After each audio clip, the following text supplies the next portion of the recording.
There you go. Hey, John. I was curious about you. Not you've had some experience playing with zero fans in the crowd. What are the challenges? Is it harder on a young team? And do you guys get lost in the moment and not even realize there are no fans in the building?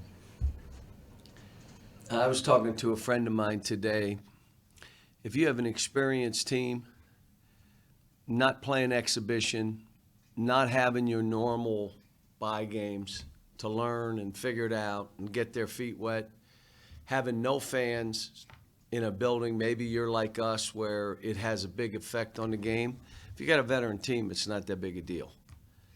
And that's why the guys that had veteran teams were like, let's play, my God, And so it's had an effect, but our thing, again, we had a chance to win both games we lost.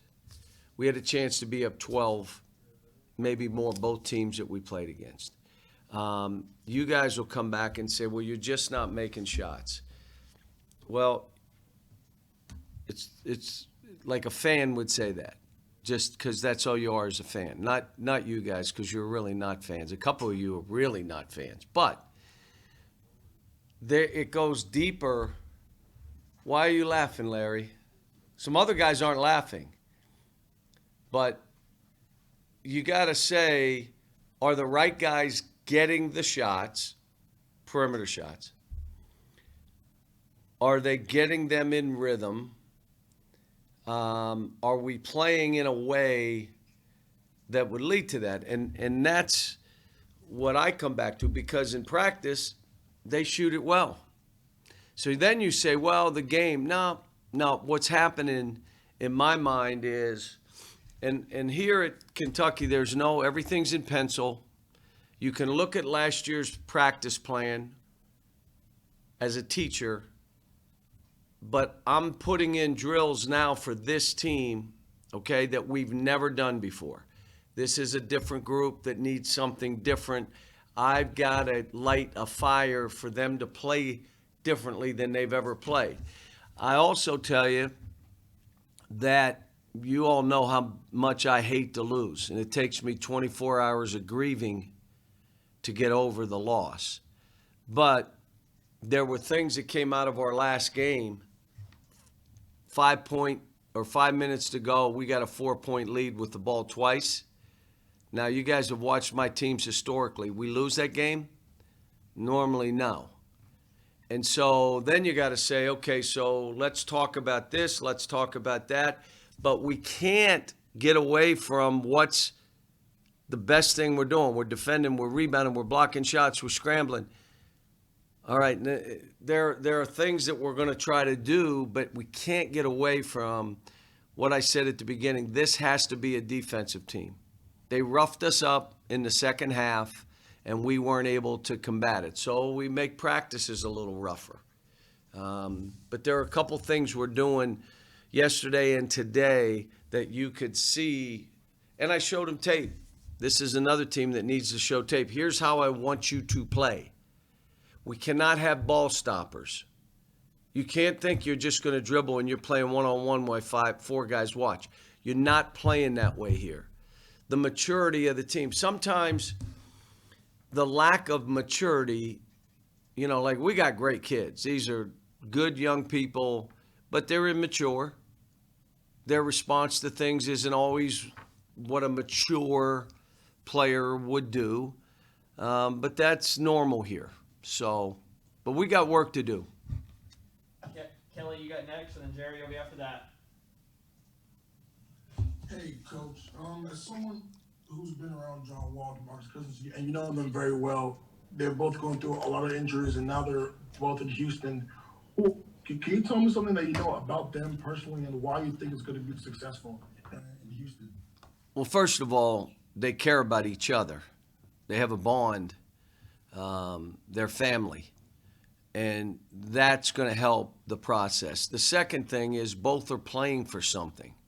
And they know they need each other for each of them to get what they're trying to get out of a situation. They want to win. They understand winning matters. They understood that here. As they go forward, when they're healthy, they're both all-stars. It's just what it is. They care about one another. They're playing for something. They're playing to win. They're playing to prove. Now, for both of them, the people in Houston should understand it's not going to be right away because they haven't played for a while. It's going to take them a little time to get the rust off, but I think they're fine. They're both good people, both having emotions about them, but you kind of want that. Like, we want to win. Let's do this together. Jerry Tipton, you're up. Larry Vaught, you got after him. Yeah, and I wonder what you saw from Jacob Topham in the Kansas game that led you to say, he's moved up towards being in the rotation. Made plays, ran, played with great energy. When you bring a guy off the bench, he's got to lift your team, not take your team back. If you're playing for yourself and you're not thinking in those terms, you'll come in to just try to get yours, or you can't play that way coming off the bench. You go and you try to lift us, and then you come in practice and you look at the guys that are in front of you and you say, I want to start. I'm going to play harder than this guy. I'm going to be more efficient than this guy. Let him come off the bench. And that's what I told him and the other guys. I mean, it's not, I'm here to coach everybody. So we got to do this together. You got to accept how you have to play for our team to win and for you to be effective. But the other side of it is, like every year I've done this, it's kind of been the same. There have been guys that have started early, but as the year went on, you looked and you said, wait a minute, we gotta do what we're seeing. The other thing that happens, which I already talked about at length, every season there's something new I have to do. There may be new drills that a team has an area that if they get better in this area, we're going to be fine. But they got to get better in this area. And so there are things like that. But Jacob gave us great energy. And again, the energy you're going to have in these games is coming from within. There are no fans. And we had 3,000 in our game with Richmond.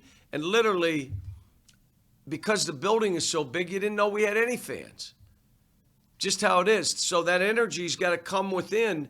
And if you're walking in the game like you're cool, then the other guy plays hard, you're behind him. It's just how it is. Or I got to show this or that, and just go fight and play. And I'll be honest with you, that'll change as we go forward. It will. Larry Vaught to you. John Hale, you'll be next. John, sorry for getting tickled a while ago with what you were saying in life and didn't mean to distract you. But when you look ahead to January and you envision what you think this team is going to look like, what do you still think by the time you get there you're going to have with this team that you like so much? Well, none of us know. I mean, look, last year we lost to Evansville. Should have lost to Utah Valley State down at half. Lost to Utah and spanked us out in Vegas. Lost to Ohio State, but played better. Gave us hope. Sometimes teams have to hit rock bottom before they listen, especially if they're immature. I'm not afraid of that. I'm not here like, I got to figure out, how do I help them get better? How do I help them mature? How do I hold them accountable to a standard that an adult adheres to, not a child? How do we get them? They want to move into a man's world. Well, you can't be a child moving into a man's world. And so there are things aside from basketball that we got to do. And, I look at this and my whole thought process is, okay, here's where we got to go. Let me just give you this example. I told you we spent so much time just wanting to look organized. We had 10 new guys. So a lot of the stuff were actions to get us started. Okay, we ran the action that got it started. They didn't know what to do after that. Because I said play. You know what play means to them, Larry? Catch the ball, dribble it twice, and do a fadeaway. That's playing to them. That's their workout guy. They do that. They pick up the tennis ball, they kick the volleyball, and they do a step back three that Bank misses, but it's okay. It's a workout.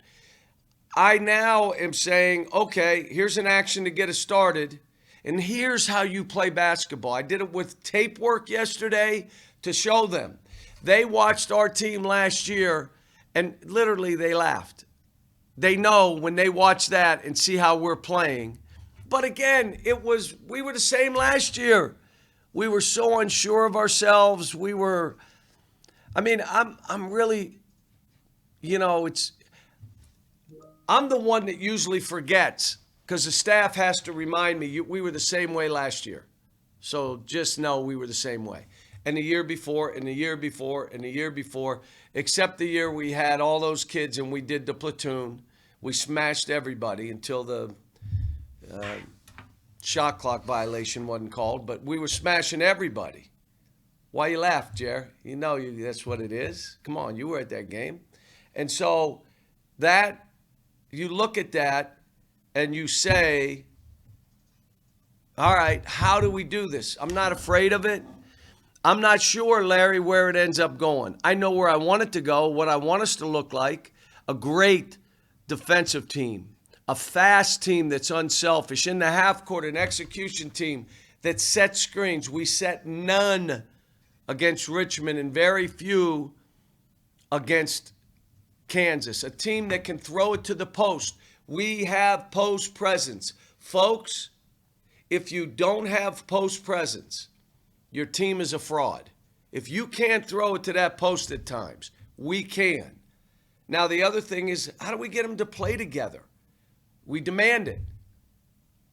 How do you do that? I'm doing some different drill work. We're putting in different things to make them, and it basically forces them to play the right way. And then when they play the right way, you're encouraging them. And when they do it the other way, it's a turnover. Go. Other team gets it.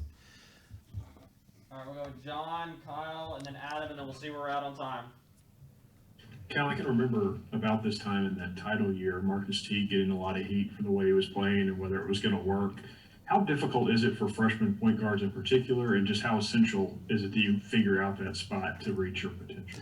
Well, Marcus Teague had a scorer's mentality, if you remember. Everything was him trying to get baskets. And he held the ball too long. He picked up his dribble. He turned it over at a high rate. What does that sound like? I mean, it was, and I've told the team, and even Davion, how we're going to play him. How do we play if I want to go with a bigger guard? Can we play Terrence? Does he have the self-discipline to play the position? We're trying. Look, the hard thing, Tommy Izzo and I talked last night.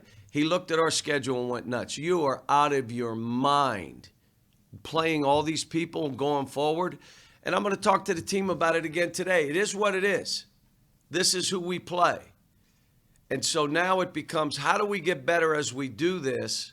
How do we know that we're improving and stay the course? Now, I told them, and I've done this over the years, and you guys know this. You guys will come and say, oh, you won 8 in a row. And I'll tell you what. Yeah, but we're 4-4 in those games. Yeah, like we're 4-4. We ain't 8-0. 4 of those games we should have lost. Well, there are other games that we lose. I'll grieve for 24 hours. And you know what? My mindset is we beat Kansas. How would I feel now? If we had done this, that, and that, and we won the Kansas game, would that have overshadowed our issues? Probably. But I still want to feel like, okay, we won that game. Now, where are my emotions? Where are my mindset? How do I stay positive? And I want my team to do the same. All right, go ahead, Kyle, and then you, Adam, after that. I was afraid you were going to laugh at me for even suggesting this, but you sort of suggested it yourself. You got Askew and you've got Mintz who are good three-point shooters. You've got Terrence, who's the big guy who can blow by people if he makes good decisions. At Memphis, you had a year that got off to a rocky start, and you put the ball in Tyreek Evans' hands, and you guys took off like a rocket. How significant is that option of putting the ball in Terrence's hands? It's there, but Tyrese was a great layup shooter. Great layup shooter. He didn't miss layups. And the thing that was, and I'll just give you the story. When we flipped it, I watched the tape of the game, and I had the staff together. And I said, guys, you want the good news or the bad news? They said, well, give us the bad news. Well, the bad news is we put him at point guard, and 75% of the time, Tyreek had the ball in his hands. And they said, well, what's the good news? Well, after watching that, he needs it 85% of the time. And so it's every team. It's just you figure it out as you go. I don't have a lesson plan. Everything's in pencil. All the drills, some of them are made up that we just make up a drill and we work on it to get better. Position, last year, we didn't start Emmanuel Quickly, the 25th pick of the draft. Player of the year in our league, going away. And when you play games, you figure, I'm not going to panic. I mean, I'm not thrilled with our start. I'm not thrilled with our schedule, but both are what they are. So, okay, my job, how do we get better? How do I get through to some immature guys that the way you're playing is not going to work for you or us? Can't play that way now. All right, well, if I'm asking them to play different, how are my drills getting them to understand and feel it? It can't just be talk. It's, do they feel what you're saying? And not how I'm saying it or I'm loud. I mean, the individual meetings we had, it's probably the first time guys heard the truth about how they're playing, ever. Or were told they're not, you can't lead when you don't care about the other guys. You can't lead when you have any disrespect. They don't respect you. They're not going to follow. This isn't high school where you're the best player and whether they like you or not, they follow. Those days are done. And so are you the first into practice or last? If you're the last into practice, no one's following you. They see you. I'm not going to follow him. You're going to be the first into practice. Are you going to, all this stuff. One of the players said, I'd like to lead, but I don't know how. And you know what you find out? None of them know how to lead. They don't know that you serve everybody else. As a leader, you're there for your team. You're the first. You show it in practice. You lead by example. You pick guys up. You help guys get better. They'll all follow you. But if you're about yourself and how I can get mine and I'm the best player, you're not getting followed. So that's my job also. Every year, I want 12 guys to learn what it means to be a leader. A leader. That you make a difference for everybody. Then you could speak and do your stuff. I was hoping that would be Keon. But you know what? After the last game, he did take a little bit of a leadership role. For the time being, it's probably going to be staff-driven.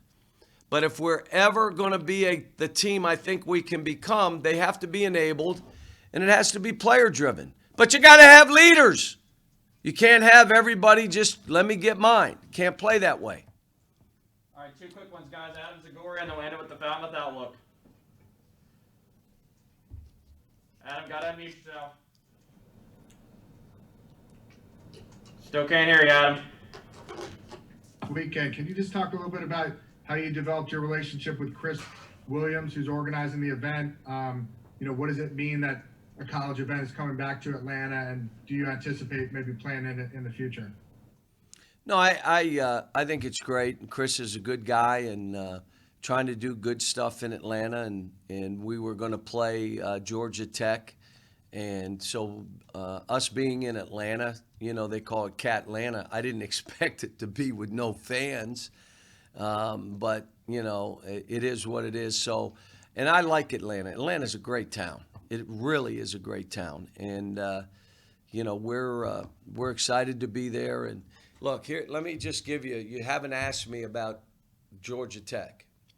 Georgia Tech, if you watched our game last year, Georgia Tech had us on the ropes. We ended up going up right before half.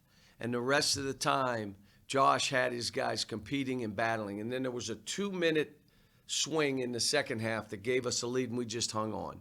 They have all their guys back except one big guy. All their players are back. They play a funky zone. They play it different ways. They play really high and wide. They'll play the 1-3-1. Teams have hurt them. You know how they hurt their zone? One of you guys that are really smart. What did you think the two teams that played against them did to hurt their zone?